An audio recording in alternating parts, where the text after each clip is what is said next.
Hello, welcome to the programme. I'm Lewis Vaughan-Jones. We're going to start with some breaking news. FIFA has provisionally suspended the president of Spain's Football Association from all football-related activities.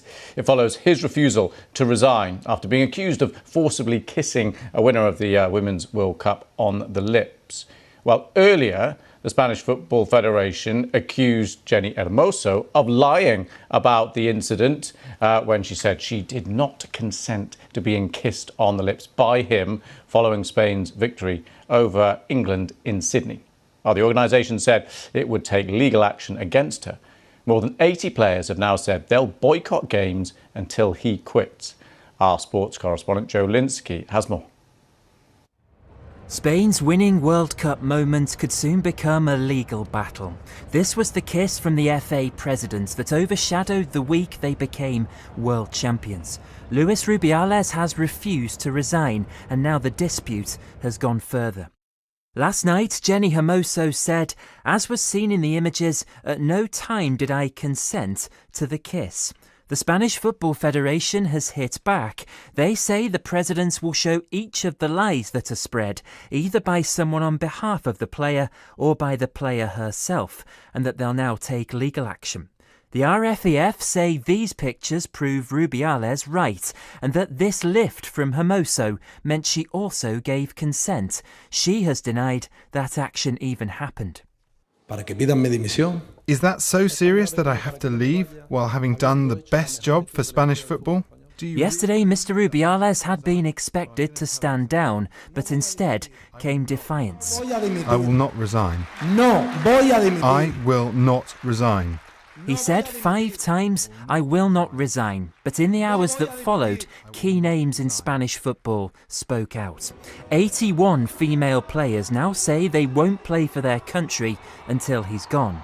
Alexia Putellas is the current Ballon d'Or holder. She tweeted, "This is unacceptable. It's over." While Borja Iglesias plays in La Liga for Real Betis and was capped for the men's team back in March, he said, I have made the decision not to return to the national team until things change.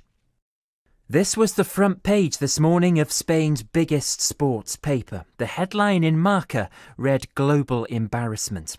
When Rubiales spoke yesterday, it was met mostly with applause, but one vice president within the federation has stepped down in protest. I have presented my resignation after seeing that Luis Rubiales continues to head the Spanish Federation. I've been the only president of the President's Commission who has told him so, looking him in the face. I owe a lot of things to Luis, but what happened in the final, especially in the box, is unacceptable.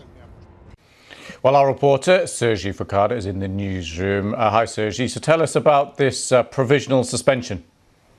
Yeah, so this is the statement by FIFA, by the FIFA Disciplinary Committee that has just been released a few minutes ago, and that confirms the suspension, provisionally suspension of Luis Rubiales. That's while there is an investigation ongoing. So this suspension is effective as from today, and it will last for 90 days, and it affects both national, so Spanish football, but also international football.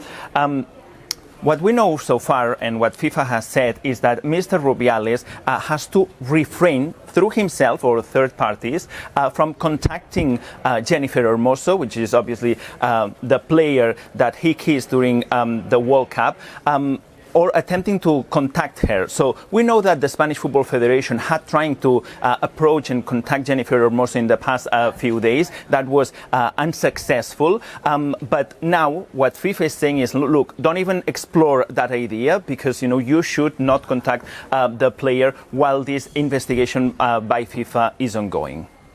And what's the general reaction been over the last couple of days to this in Spain?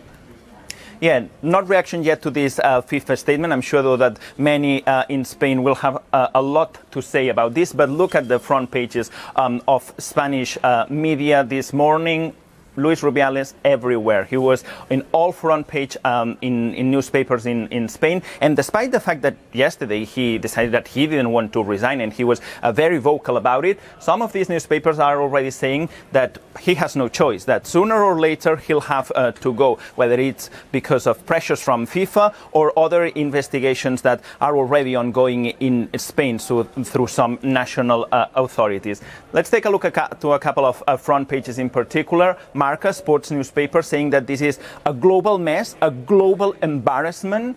And another one here comparing this to the Me Too movement, saying that the whole situation has now turned into the Me Too movement of Spanish football. Sergi, thank you so much for that. I know you're keeping across these developments. Thank you.